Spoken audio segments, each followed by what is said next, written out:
एक थी बूढ़ी काकी। उनके पतिदेव को स्वर्ग सिधारे बहुत समय हो गया था। 2 बेटे थे, वो भी जवान उम्र में चल बसे थे।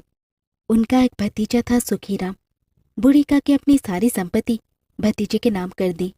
संपत्ति लिखते समय भतीजे ने वादा किया था कि वो बूढ़ी काकी का अच्छी तरह से देखभाल करेगा, किंतु वो अपनी जवान का पक्का नहीं रहा।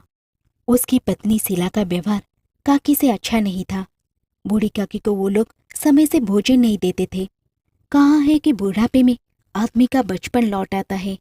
यही हाल बूढ़ी काकी का भी हो गया था। उन्हें समय पे ना भोजन मिलता, बाजार से आई कोई चीज ना मिलती तो वो गला फाड़ के रोने लगती। उनकी खाने की लालच बढ़ गई थी। बच्चे भी अपनी माता पिता का रंग देखकर बूढ़ी काकी को सताया करते। कोई चुटकी काट के भागता तो कोई उनके ऊपर कुली कर देता। बूढ़ी काकी चीख मार कर रोने लगती। पूरे परिवार में सुखीराम की छोटी बेटी गुड़िया ही बूढ़ी काकी के प्रति प्रेम रखती थी।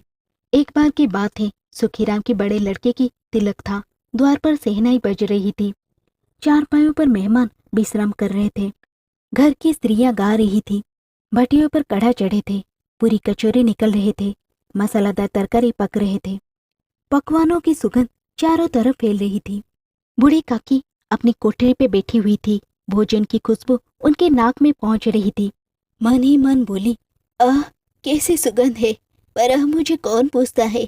जब रोटियां ही नहीं मिलती तब ऐसे भाग्य कहाँ की भरपूर पूरियां ही मिले। बूढ़ी काकी से रहा नहीं गया। वो धीरे धीरे सरकती हुई बड़ी कठिनाई से चौखट से उतरी और धीरे धीरे रेंगती हुई कड़े के पास पहुंच गई थी। शीला तैयारियों में व्यस्त थी। उसे सांस लेने की फुर्सत न थी। सुबह से ही आराम नहीं मिला था। वो झल्लाते हुए थी। इस अवस्था में उसने बूढ़ी काकी को कड़े के पास देखा तो गुस्से में काकी को दोनों हाथों से झटकते हुए बोली, अरे ऐसे पेट में आग लगी, पेट है या भार? कोठी में बैठते हुए क्या दम घुटता था?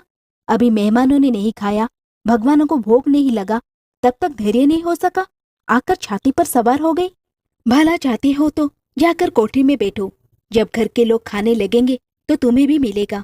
तुम कोई देवी नहीं हो कि तुम्हारी पूजा पहले ही हो जाए। बूढ़ी काकी अपनी कोठरी में लौट आई। उन्हें अपनी जल्दबाजी पर पछतावा हो रहा था। उन्होंने सोचा, अब जब तक बुलावा नहीं आएगा नहीं जाऊंगी। वो मन ही मन बुलावे की प्रतीक्षा करने लगी। एक एक पल युग के समान बीत रहा था। वो धीरे धीरे गुनगुनाने लगी। कुछ देर बाद उन्हें लगा कि गुनगुनाते हुए बहुत समय बीत गए। किसी की आवाज भी सुनाई नहीं पड़ रही है। अब से ही लोग खा पी कर चले गए होंगे। मुझे कोई बुलाने नहीं आया। शीला सोचती होगी कि मैं कोई मेहमान तो हो रही कि मुझे बुलाया जाए। बूढ़ी काकी चलने को तैयार हो गई।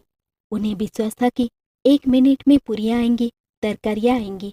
उन्होंने सोचा, पहले तरकारी से पूरी खाऊंगी, फिर दही और शक्कर से कचौड़ियाँ, रबड़ी के साथ साथ मजेदार मालपुआ होगी। मैं तो मांग मांग कर खाऊंगी। मेहमान पंडित जी अभी बैठे हुए थे। कोई खाना खाकर उंगलियां चाट रहा था, कोई दही खाकर चटकारे मार रहा था। बूढ़ी काकी रेंगते हुए उनके बीच जा पहुंची। कई लोग चौंक कर उठ खड़े हुए, पुकारने लगे, अरे बुढ़िया कौन है? यहाँ कहाँ से आ गई? देखो किसी को छूना नहीं।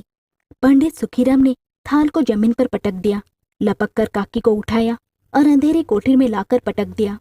मेहमानों ने भोजन किया, घर वालों ने भोजन किया, परंतु बूढ़ी काकी को किसी ने नहीं पूछा। सबने काकी को दंड देने का फैसला किया। रात के 11 बज गए थे। शीला आंगन में पड़ी रही थी, पर गुड़िया की आंखों में नींद नहीं थी। उसने अपनी हिस्से की पूरियां पिटारे में रखी थी। जब उसे विश्वास हो गया कि अम्मा सो रही है तो आपने पिटारा उठाया और बूढ़ी काकी की कोठरी की ओर चल दिए। सहसा कानों में आवाज आई, काकी उठो, मैं पूरियां लाई हूँ। काकी गुड़िया की बोली पहचान कर झटपट उठ गई। गुड़िया को टटोला और उसे गोद में बिठा दिया। गुड़िया ने पूरियां पिटारे से निकालकर काकी को दी। काकी ने पूछा, क्या तुम्हारी अम्मा ने दी है? गुड़िया बोली, नहीं, ये मेरे हिस्से की है। काकी ने 5 मिनट में पिटारा की पूरियां खा ली। काकी पेट भर गया? नहीं, बेटी जाकर अम्मा से और मांग ला। अम्मा सो रही है, मैं जाऊंगा तो मारेंगी। काकी की भूख बढ़ गई थी। पिटारे की खुरचना टटोला। खुरचना में कुछ नहीं था। बूढ़ी काकी सोच रहे थे कि पूरियां कैसे पाऊंगी। उनके संतोष का बांध टूट रहा था।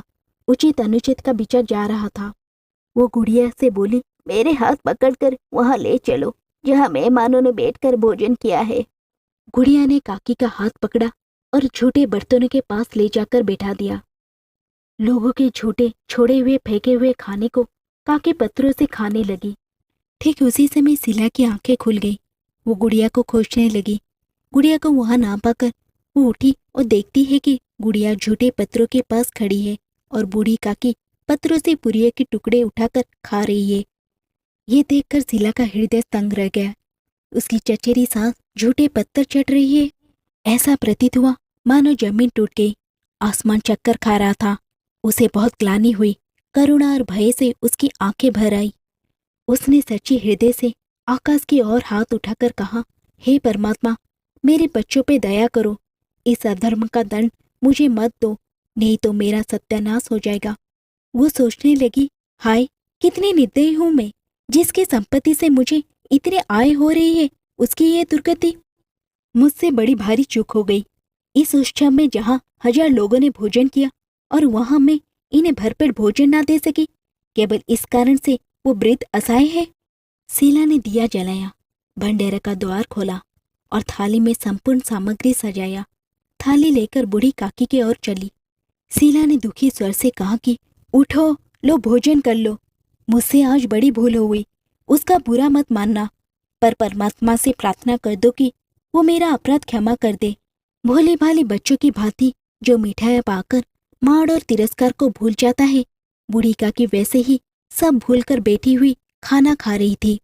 उनके एक एक रुई से सब इच्छाएं निकल रही थी और शीला बैठी हुई इस स्वर्गीय दृश्य का आनंद लेने में निमग्न थी।